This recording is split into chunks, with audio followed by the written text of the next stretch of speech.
और चलिए अब बड़ी खबर की बात कर लेते हैं। दरअसल आपको बताएं इस वक्त की बड़ी जानकारी, जहां लोकसभा चुनाव 2024 में दरअसल एक बड़ी जीत हुई।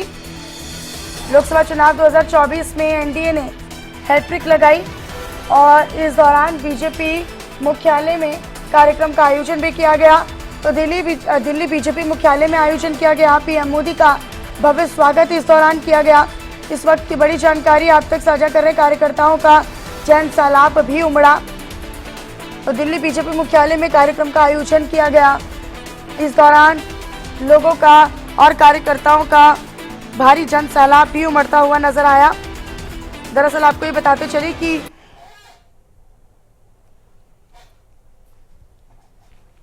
तो देखिए ये भव्य स्वागत की जो तस्वीरें हैं वो आप देख रहे हैं, जब प्रधानमंत्री नरेंद्र मोदी यहां पर पहुंचे और उनका बीजेपी कार्यकर्ताओं के द्वारा, नेताओं के द्वारा किस कदर गर्मजोशी से स्वागत जो है वो किया गया।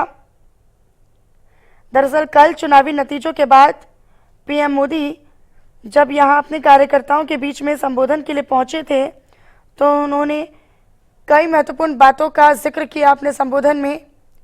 हालांकि इस दौरान बीजेपी कार्यकर्ताओं ने फूल बरसाकर पीएम का स्वागत किया।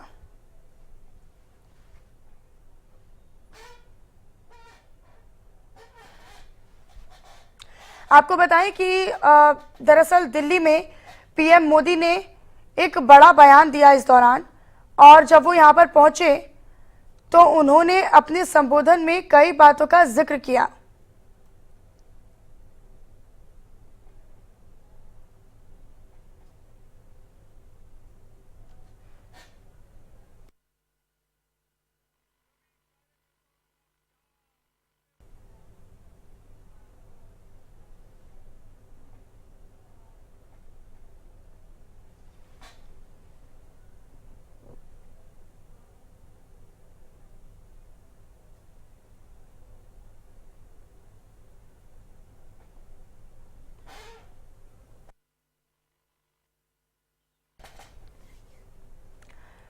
रवि कुमार मेरे सहयोगी लखनऊ से इस वक्त मेरे साथ लाइव जुड़े हुए हैं। रवि, हमने कल देखा कि एक बड़ा उलटफेर यहां पर बीजेपी के हिस्से में नजर आया।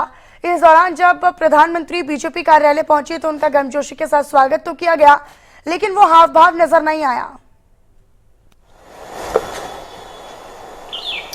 देखिए, निश्चित तौर पे जिस तरीके से जो दावा किया जा रहा था बीजेपी की तरफ से या एनडीए सभी दलों की तरफ से, और 400 पार का नारा था, यूपी में मिशन 80 को पूरा करने का दावा एक दिन पहले तक किया जा रहा था।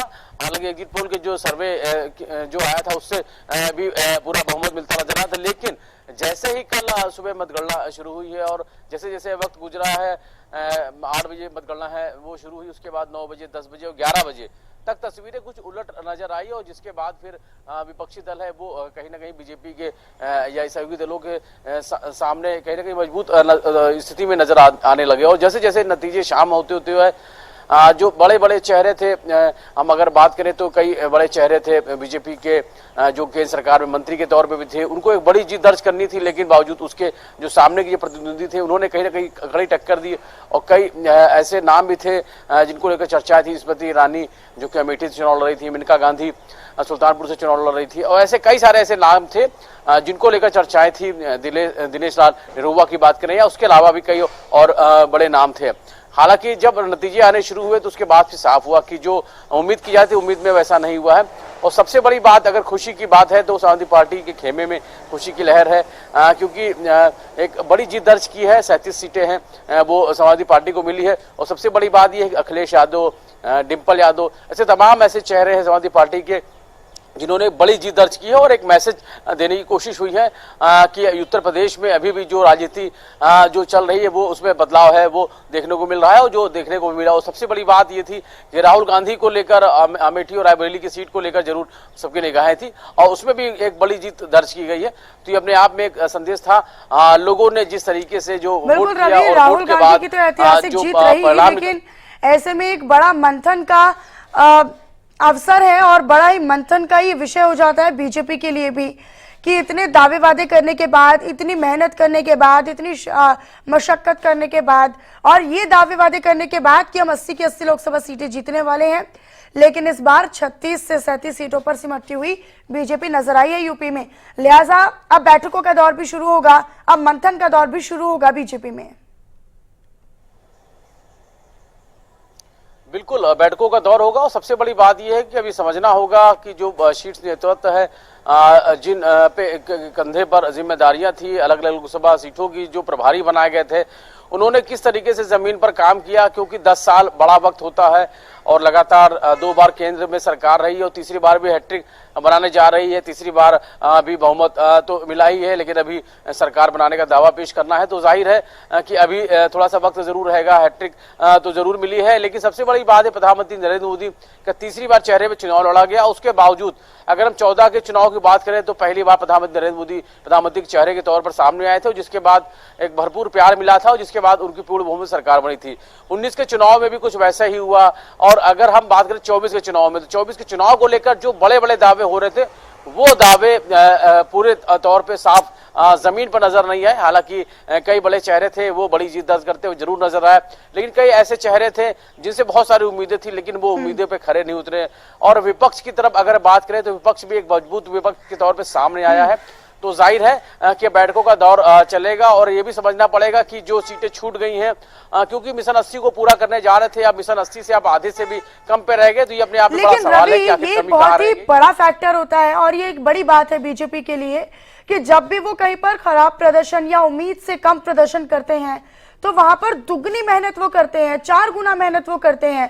तो लिहाजा अब ये समझ में आ गया होगा कि यहाँ पर हम कमजोर हैं, यहाँ पर क्या फैक्टर्स रहे, और उन फैक्टर्स का आकलन करने के बाद वहां पर एक बड़ी जीत अगली बार दर्ज कराने की पूरी उम्मीद बीजेपी की रहेगी। और उसी लिहाज से अभी से मेहनत करनी शुरू करेगी बीजेपी, क्योंकि हमने पुरानी उनकी हार से भी देखा है कि जहां पर बीजेपी कमजोर प्रदर्शन करती है वहां पर उससे ज्यादा बेहतरीन प्रदर्शन अगली बार देखने को मिलता है।